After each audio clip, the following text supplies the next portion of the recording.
At the height of the Beatles' fame in 1965, the world knew Paul McCartney is one half of the most influential songwriting partnership in popular music history. Together with John Lennon, he was rewriting the rules of what pop songs could be. Stadiums were packed beyond capacity. Chart positions were almost a formality. Everywhere the band went, hysteria followed. The noise surrounding the Beatles was constant and overwhelming. Yet, in the middle of that cultural storm, a song emerged that went in the opposite direction, quiet, restrained, and deeply introspective. Its title was Yesterday. Yesterday, all my troubles seem so far.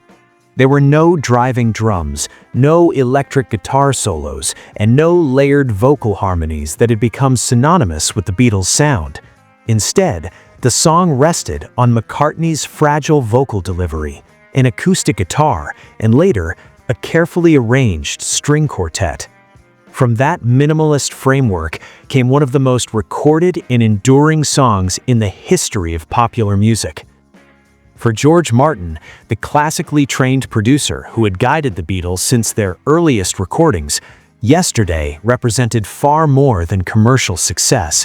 It was a revelation, a moment of clarity in which he realized that Paul McCartney was not simply a gifted songwriter within a band, but a genuine musical genius capable of timeless composition. Martin was famously cautious with praise.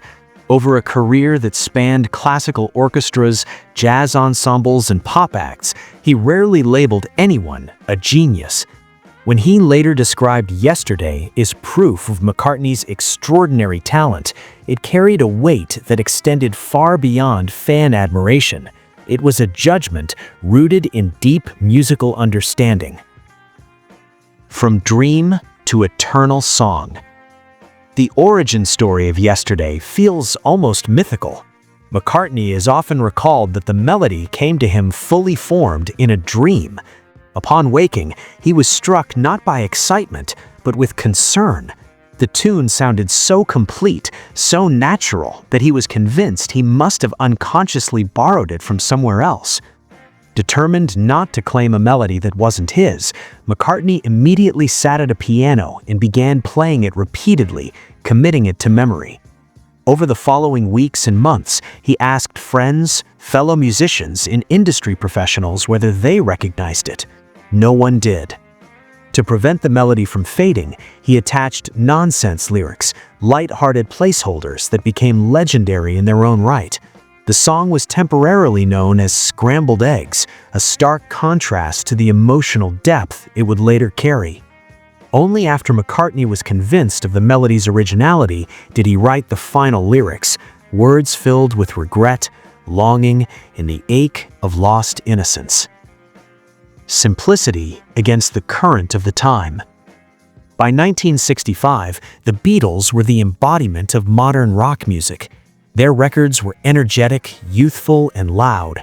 Yesterday rejected all of that. It stood alone, detached from trends, fashions, and expectations. The recording session itself was unprecedented. None of the other Beatles played instruments on the track. Ringo Starr sat out entirely. Lennon and Harrison did not contribute guitars or vocals. For the first time, a Beatles song was built entirely around a single member's performance. Even the addition of strings was controversial. McCartney initially feared the arrangement would make the song sound overly sentimental. George Martin, drawing on his classical background, created a restrained string quartet that enhanced the melody without overpowering it. The result was delicate, elegant, and emotionally precise. The risk paid off.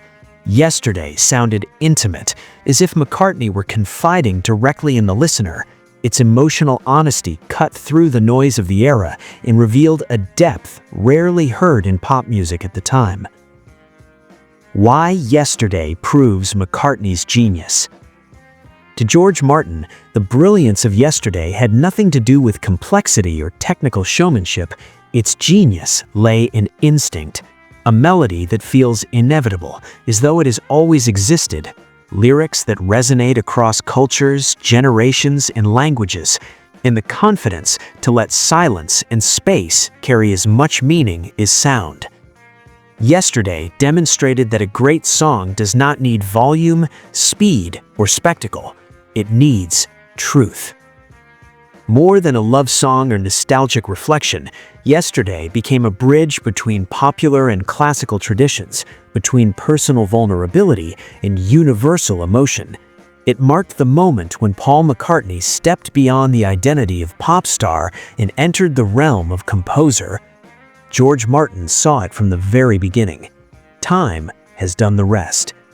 And decades later, whenever Yesterday is played, it still achieves what it did in 1965.